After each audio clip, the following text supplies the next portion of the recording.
How to temporarily deactivate Instagram account. So if you want to temporarily deactivate your Instagram account, then first you need to open up your Instagram application. Make sure that you have a stable internet connection. Once you have a stable internet connection, now you just need to simply go with the profile option and then go with the upper right, which has that 3 horizontal icons, and then go with the account center option.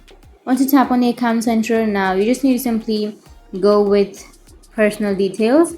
Under personal details, tap on account ownership and control, tap on deactivation or deletion, and then tap on the Instagram account that you would like to deactivate, and then choose deactivate option, which is on the first, and then tap on continue, and then you need to enter your password to continue.